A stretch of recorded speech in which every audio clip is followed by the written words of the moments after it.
건강을 위해 쌀밥 대신 매일 잡곡밥을 드시는 분들이 많이 있습니다. 잡곡밥이 건강을 상징하는 식품이다 보니 식당에서도 흰쌀밥을 잡곡밥으로 변경하는 곳이 많아지고 있고, 최근 잡곡 소비량이 2배 이상 크게 증가했다는 소식이 전해지기도 했습니다. 이렇게 당연히 건강식으로 알고 있던 잡곡밥이 건강을 망치고 있을 수도 있다는 사실 알고 계셨나요? 잡곡밥은 누구에게나 도움이 되는 식품이 아닙니다. 옛날엔 흰쌀밥이 부의 상징이었지만 요즘 건강을 생각하는 대부분의 사람들은 밥을 할 때 한 가지 이상의 잡곡을 넣어 밥을 합니다. 아예 흰쌀은 넣지 않고 잡곡만으로 밥을 해 드시는 분들도 있는데요.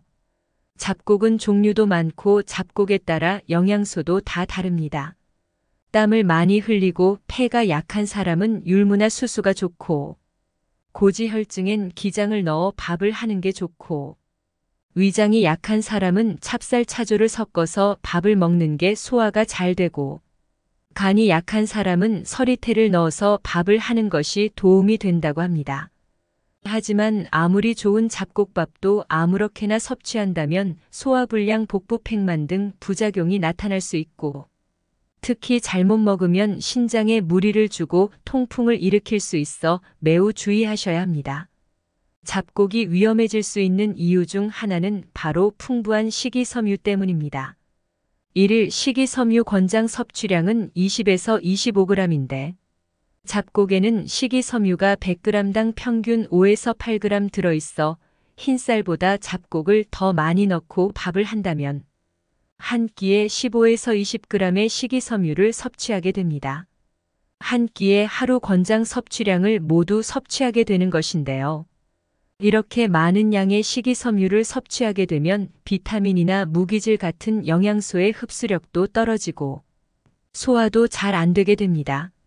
다양한 영양소 때문에 잡곡을 먹었는데 영양 흡수는 안 되고 속만 불편해지는 상황이 생기는 겁니다. 그럼 어떻게 잡곡밥을 먹어야 할까요? 잡곡밥은 7대3으로 잡곡과 백미의 비율을 잘 맞춰서 드셔야 합니다. 50대가 넘어가면 소화력도 떨어져 잡곡밥을 먹는 게 더욱 불편해지는데요. 이럴 때 차라리 흰쌀밥만 먹는 것도 방법이지만 꼭 잡곡밥을 드시고 싶다면 백미 7잡곡 3의 비율을 맞춰서 드시는 것이 좋습니다. 이렇게 드셔도 배가 불편하시거나 영유아가 섭취해야 한다면 백미 9잡곡 1의 비율로 줄이시거나 아예 흰쌀밥만 드시는 것이 더 좋습니다. 잡곡을 드실 때 반드시 조심하셔야 하는 분들이 있는데요. 바로 신장이 안 좋은 분들입니다. 신장은 혈액 속 노폐물을 걸러서 소변으로 배출시켜주는 역할을 하는데요. 이 과정에서 신장은 하루에 180리터에 달하는 혈액을 여과하여 노폐물을 걸러내고 깨끗한 혈액을 유지합니다. 이 과정에서 체내에 사용하고 남은 칼륨과 인을 소변으로 배출하게 되는데요. 현미는 백미에 비해 인 함량이 4배 높고 검은 콩은 칼륨이 10배 이상 높아 신장 기능이 떨어져 있으면 칼륨과 인을 배출하지 못해 혈액에 남아있게 됩니다. 이 경우 고칼륨증으로 부정맥이나 심장마비까지 올 수 있어 매우 위험하여 신장이 안 좋으신 분들은 잡곡 섭취를 피하셔야 합니다. 하지만 만성 신장병은 병이 상당히 진행될 때까지도 특별한 증상이 없어서 모르고 있는 경우가 많은데요.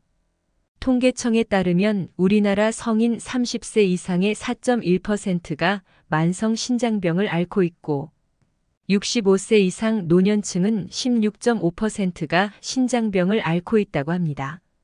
별다른 증상 없이 나도 모르는 사이 신장이 안 좋아지고 있을 확률도 상당히 높다는 것을 알 수 있습니다. 그렇다면 신장에 문제가 생겼다는 건 어떻게 알 수 있을까요? 평소 소변을 지나치게 자주 보거나 양이 지나치게 많거나 양이 지나치게 적거나 소변에 거품이 생기거나 혈뇨 옆구리 통증 부종 등의 증상이 있으시다면 나도 모르는 사이 신장이 망가지고 있을 수도 있으므로 반드시 병원을 찾아가셔서 검사를 받아보셔야 합니다. 잡곡 섭취를 조심해야 하는 분들이 또 있는데요. 요산 수치가 높은 사람들도 섭취를 피하셔야 합니다. 요산은 퓨린이 몸에서 분해되면 남는 쓰레기인데요. 요산 수치가 높아지면 요산염 결정이 관절의 연골과 힘줄 주위 조직에 침착돼요. 바람만 스쳐도 아프다는 끔찍한 통풍에 걸릴 수 있습니다. 놀랍게도 현미의 쌀겨에는 다량의 퓨린을 함유하고 있는데요. 밥 한 공기를 기준으로 봤을 때 백미는 54mg, 현미 78mg, 보리 93mg이라고 합니다.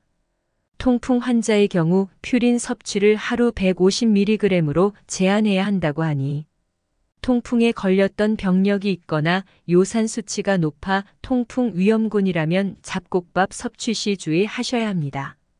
하얀 쌀밥만 먹는 것보다 잡곡을 섞어서 밥을 먹는다면 잡곡의 다양한 영양소가 건강에 큰 도움이 되는 건 사실이지만 나도 모르게 신장병을 앓고 있거나 요산 수치가 높다면 잡곡은 독이 될 수 있습니다. 평소 현미와 같은 잡곡을 먹으면 속이 더부룩하셨던 분들이나 노년의 소화 기능이 떨어진 분들 또한 잡곡을 너무 많이 섞어서 드시는 것은 좋지 않습니다. 오늘은 잡곡의 올바른 섭취 방법과 섭취 시 주의 점을 알아봤는데요. 밥은 매일 먹는 음식인 만큼 건강한 섭취 방법으로 충분한 효능을 아낌없이 느끼시면 좋겠습니다. 영상이 좋으셨다면 소중한 사람들에게 공유해주세요. 시청해주셔서 감사합니다. 더 좋은 영상으로 찾아뵙겠습니다.